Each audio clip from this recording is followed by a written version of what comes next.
जय हिंद, नमस्कार। स्वागत आप सभी का लाइव टाइम्स पर। मैं हूं अजय झा। जरा सोचिए, एक ऐसी राजनीतिक पार्टी जिसके झंडे पर कॉकरोच यानी कि तिलचट्टा बना हो, जिसका एजेंडा किसी बड़ी विचारधारा पर नहीं बल्कि रोजमर्रा के फ्रस्ट्रेशन और मीम्स पर टिके हो, जिसका संस्थापक कोई रसूखदार नेता नहीं बल्कि एक 30 साल का युवा डिजिटल क्रिएटर हो। वो पार्टी रातों रात देश के लाखों युवाओं की पहली पसंद कैसे बन जाती है? आइडिया सीधा है। इस सिस्टम में आम आदमी की हैसियत एक कॉकरोच जैसी है जिसे कोई भी कुचल कर चला जाता है, लेकिन कॉकरोच की तरह ही ये जनता पर परमाणु हमले यानी कि संकट के बाद भी जिंदा बच जाती है। लेकिन ये मजाक तब गंभीर हो गया जब देश के जेन जी यानी कि 1997 से 2012 के बीच पैदा हुई पीढ़ी ने इसे हाथों हाथ ले लिया। यह सिर्फ एक सोशल मीडिया ट्रेंड नहीं है बल्कि आज की स्थापित राजनीति के मुंह पर एक बहुत बड़ा, कई लोग इसे तमाचा भी मान रहे हैं। आखिर यह क्या हुआ? देश तो तरक्की कर रहा है, देश का दुनिया में डंका बज रहा है, तो फिर अचानक ये करोड़ों लोग कैसे उठ खड़े हुए हैं?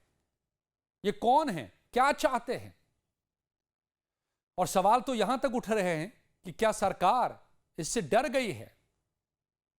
ये इशारा है आज की युवा पीढ़ी मौजूदा राजनीतिक व्यवस्था से किस कदर कटी हुई महसूस कर रही है। उसे एक कॉकरोच में अपना अक्स दिखाई दे गया है। समझिए कि आखिर 7 दिनों के भीतर 21 मिलियन से ज्यादा यानी 2 करोड़ से ज्यादा, 2 करोड़ 10 लाख 20 लाख के करीब फॉलोअर का पहुंच जाना, जो अभी तक देश की कोई पार्टी नहीं हासिल कर पाई। जिस संख्या को बीजेपी के 70 लाख के आसपास हैं फॉलोअर्स इंस्टा पे, कांग्रेस के 1 लाख से 1 करोड़ से कुछ ज्यादा, लेकिन यहां 7 दिन के भीतर 21 मिलियन 22 मिलियन के करीब फॉलोअर्स की तादाद। और एक पोस्ट, आज का पोस्ट, जिसमें शिक्षा मंत्री के इस्तीफे की मांग होती है और उसको लाइक्स इस वक्त तक जब मैं आपसे बात कर रहा हूं तब तक 2.4 मिलियन यानी लगभग 2.5 करोड़ के आसपास लोगों ने उसे लाइक कर दिया है कि हां, इस्तीफा होना चाहिए। नीट के मुद्दे पर यह क्या चल रहा है? यह क्या हो रहा है? इतनी बड़ी आवाज कहां दबी थी जो अचानक से उभर आई है? समझिए इसको। यह बहुत बड़ी अपने आप में घटना भी है और बहुत बड़ा इशारा भी है, और इसे हर किसी को समझना चाहिए, जानना चाहिए, समझना चाहिए, ताकि वक्त की मांग के हिसाब से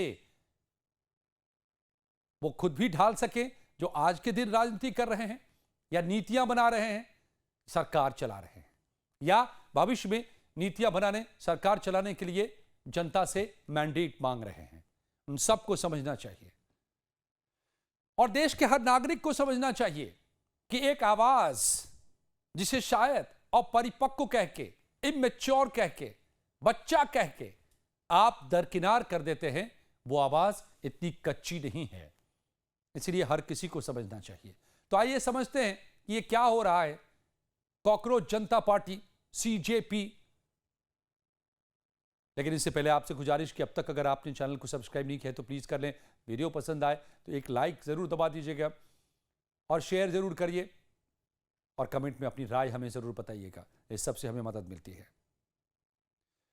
तो पहले मैं इस बात को समझता हूं कि क्या अभी की जो राजनीति है, अभी के जो राजनेता हैं, अब तक की जो राजनीति है, उसमें जेन जी जिसे हम कहते हैं, या मैं कहूंगा ये जेन जी, जेन अल्फा, इस सब की कैटेगरी में बांटे बिना कि युवा की आवाज क्या अनसुनी है। तो अब तक की भाषा देखिए कि कैसी चल रही है नेताओं की। तुष्टीकरण, घोटालों के आरोप प्रत्यारोप, 50 साल पुराने इतिहास, अतीत का गौरव, यू नो।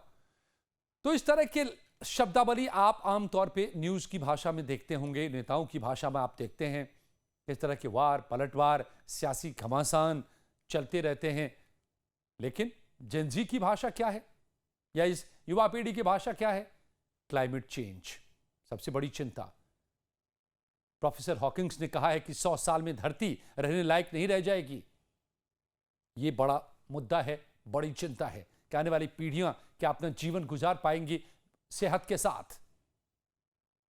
तो क्लाइमेट चेंज, इकोलॉजी का इंबैलेंस, मेंटल हेल्थ, जिस तरह की दुनिया हमने सौंपी है नई पीढ़ी को, तो उसका मेंटल हेल्थ कहां पहुंच रहा है?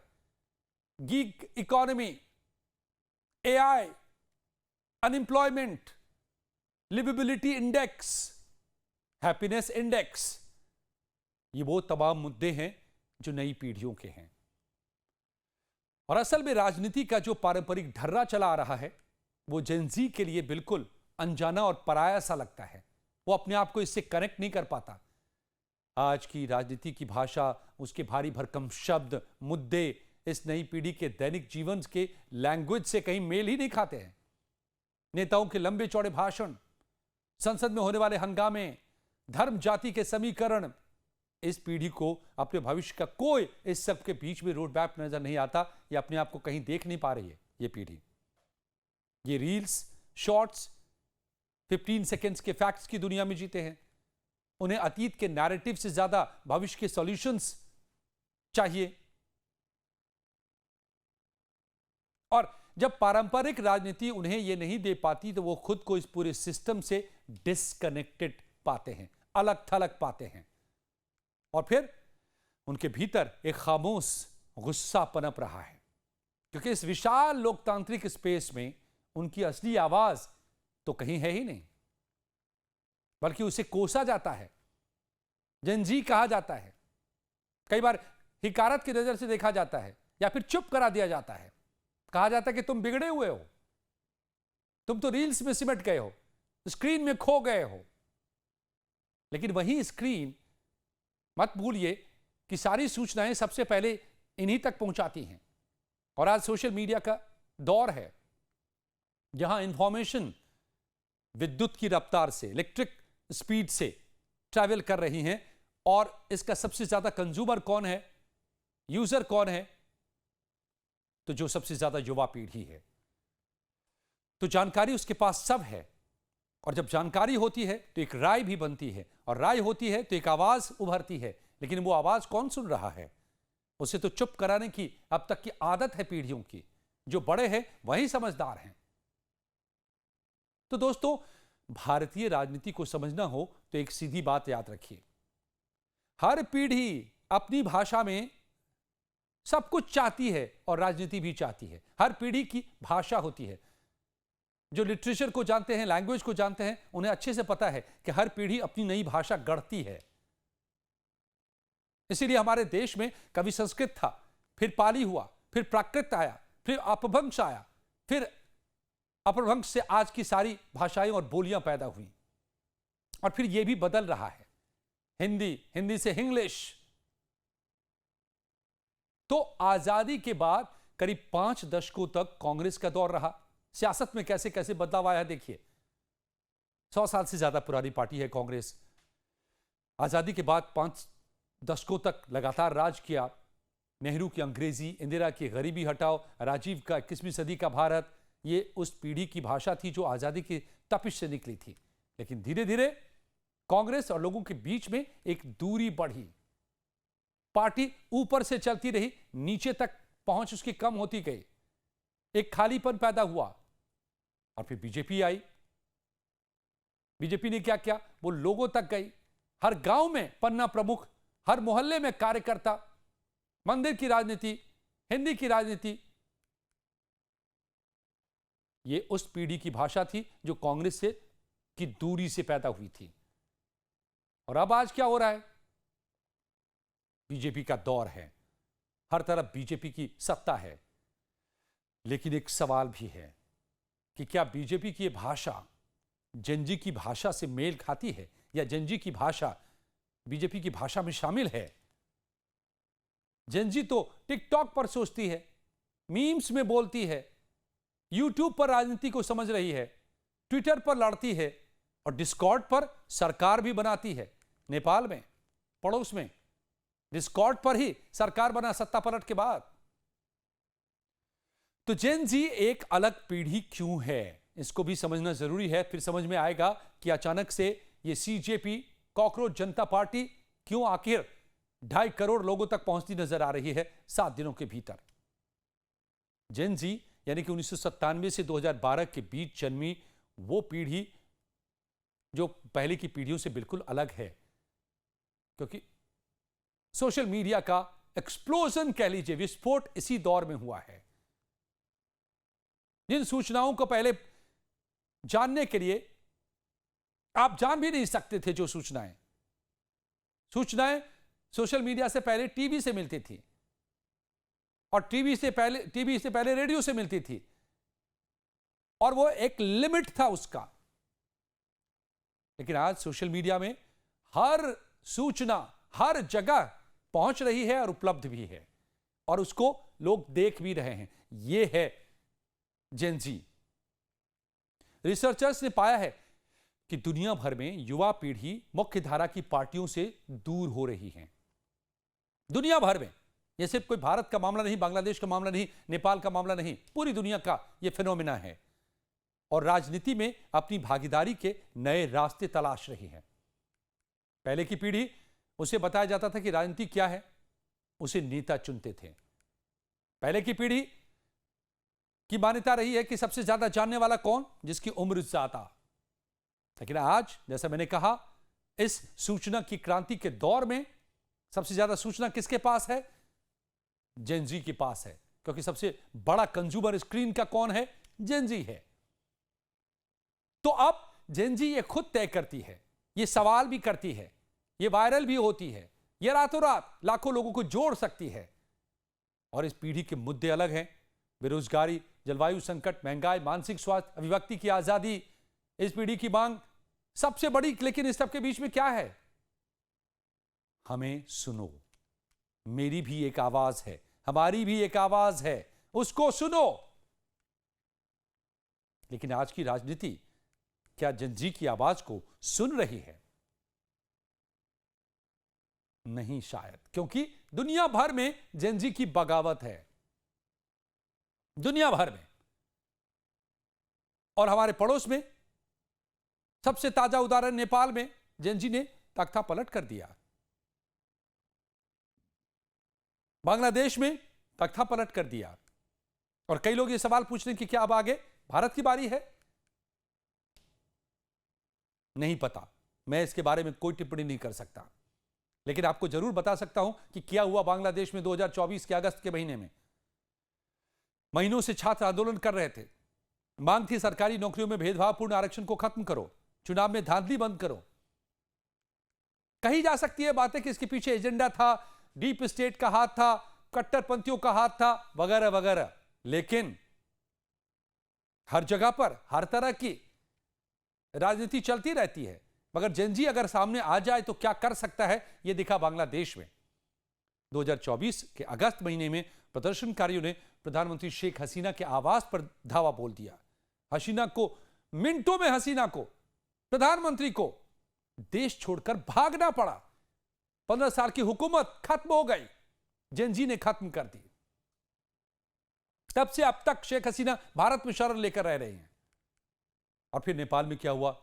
सितंबर 2025 में, ठीक 1 साल 1 महीने बाद, बांग्लादेश की तख्ता पलट के एक वायरल ट्रेंड शुरू हुआ, #नेपो बेबी।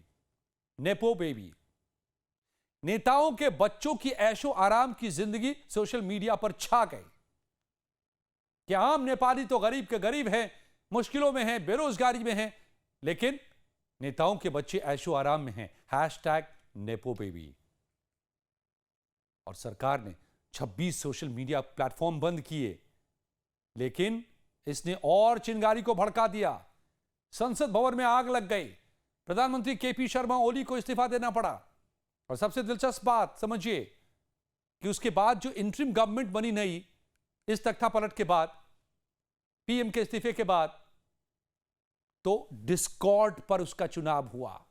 जी, सोशल मीडिया प्लेटफॉर्म डिस्कॉर्ड पर 1 लाख से ज्यादा सदस्यों वाले डिस्कॉर्ड सर्वर पर 10,000 युवाओं ने बहस की, मतदान किया और आखिरकार सुशीला कार्की का नाम तय किया गया। नेपाल की पहली महिला प्रधानमंत्री वो बनी। यानी चंद घंटों में सालों की सियासत को जेनजी ने पूरी तरह से खारिज कर दिया, दरबदर कर दिया। और दुनिया भर में यही तस्वीर है दोस्तों।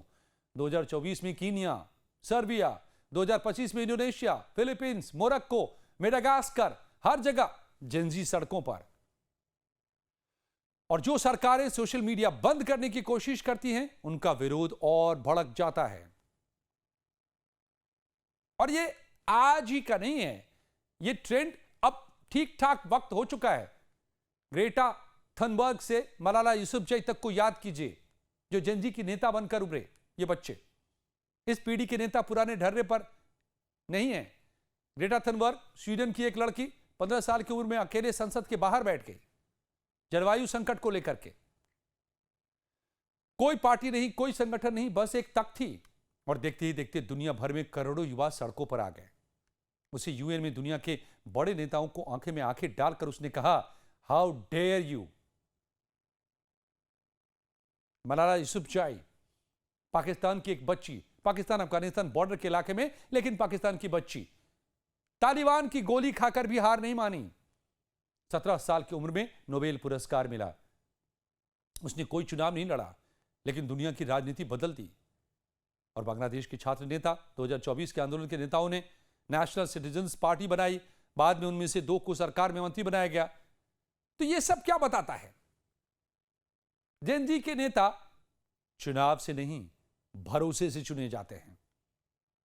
सोशल मीडिया उनका चुनाव क्षेत्र बन जाता है, बहस का मैदान बन जाता है, रैली बन जाती है।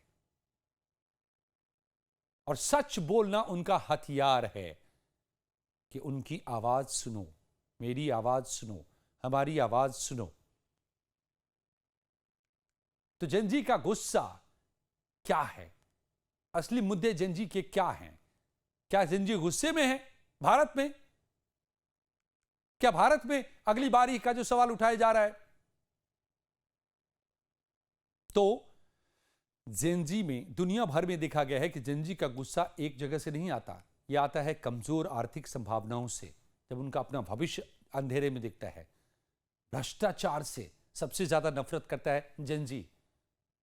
और उस एहसास से कि सत्ता में बैठे लोग उसकी परवाह नहीं करते। भारत में भी देखिए बेरोजगारी है, नीट जैसे घोटाले हैं जिनमें लाखों बच्चों के सपने टूटते हैं। आज अगर कॉकरोच सिटीजन पार्टी पैरोडी से शुरू होकर एक गंभीर फेनोमेना बनने की ओर बढ़ती दिखाई दे रही है, अपनी मांग रख रही है, उसको 2.4 मिलियन 20 लोग सपोर्ट करते नजर आ रहे हैं कि इस्तीफा दो, शिक्षा मंत्री को देना ही होगा, तो इसके पीछे यही वजह है। वो बेरोजगार जो अपना भविष्य अंधेरे में देखते हैं या अपने भविष्य के साथ खिलवाड़ होता देखते हैं। और इसके अलावा महंगाई, कम पैसे होते हैं जेनजी के पास, और महंगाई की चोट सबसे ज्यादा वो महसूस करते हैं क्योंकि बहुत ज्यादा कमा नहीं सकते जेनजी। शुरुआती या तो पढ़ाई लिखाई में होते हैं, या शुरुआती करियर में होते हैं, या बेरोजगार होते हैं। नौकरी भी होती है तो कम पैसों की होती है। तो महंगाई की सबसे ज्यादा मार कहां पड़ती है? जेनजी पर। और एक राजनीतिक तंत्र जो उनकी बात सुनने के बजाय उन्हें कॉकरोच बुला देता है। भले इस बात पर चीफ जस्टिस से जहां से ये सारी बात शुरू हुई थी, उन्होंने इस पर साफ सफाई दे दी कि उनका मकसद युवाओं को लेकर के नहीं था, केवल उन लोगों को लेकर के था जो गलत या नकली डिग्री लेकर के, चाहे वो वकालत में जाते हैं या मीडिया में जाते हैं या दूसरे पेशे में चले जाते हैं, वो पैरासाइट हैं, वो कॉकरोच जैसे हैं। ये उनका मकसद था कहने का, ऐसे धोखेबाजों या नकली डिग्री लेने वालों के लिए। बाकी युवाओं का वो तो बहुत ज्यादा सम्मान करते हैं और बहुत केयर करते हैं। लेकिन बात वहीं से निकली और बहुत दूर तक चली गई।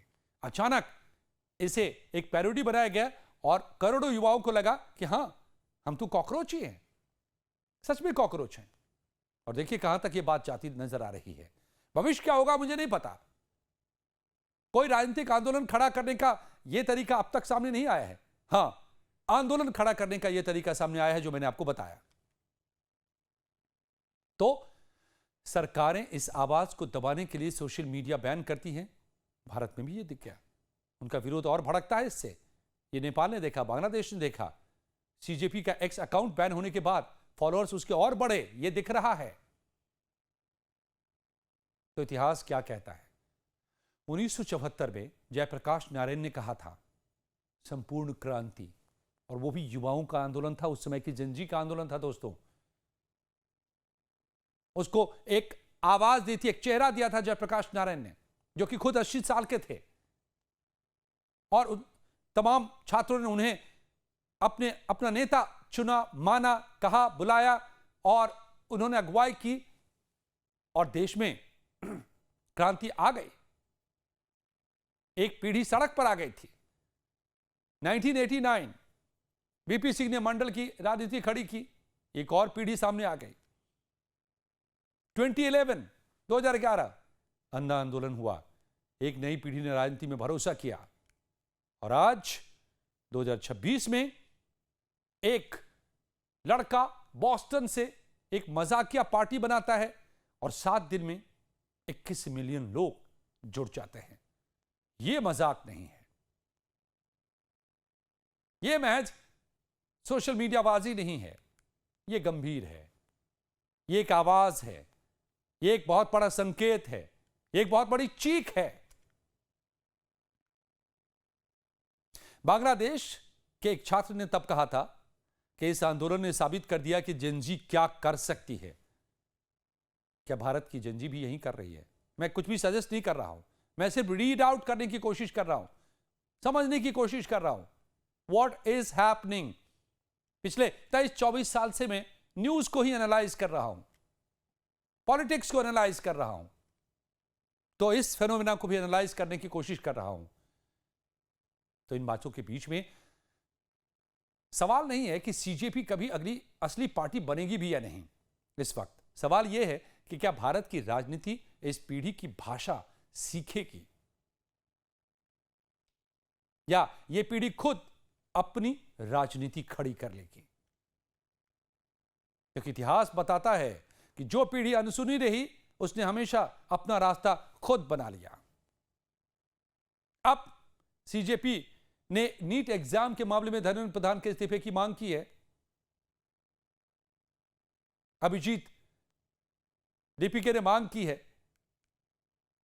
2.4 लास्ट मैंने देखा कुछ देर पहले तक लोगों ने उसको लाइक कर दिया है, मिलियन, यानी कि 2 करोड़ 40 लाख लोगों ने इसे सपोर्ट कर दिया है। यह मुद्दा कहां तक जाता है देखना होगा।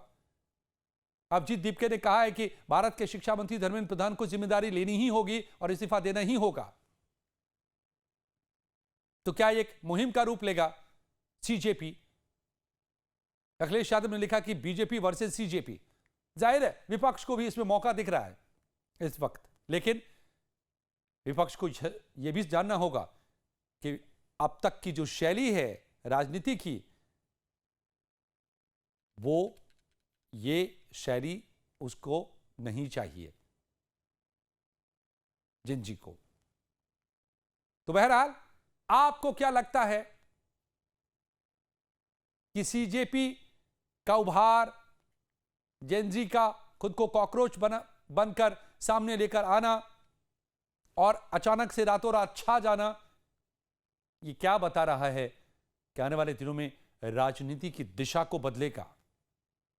बताइए कमेंट में अपनी राय, और मेरा ये विश्लेषण कैसा लगा आपको ये भी बताइए कमेंट में।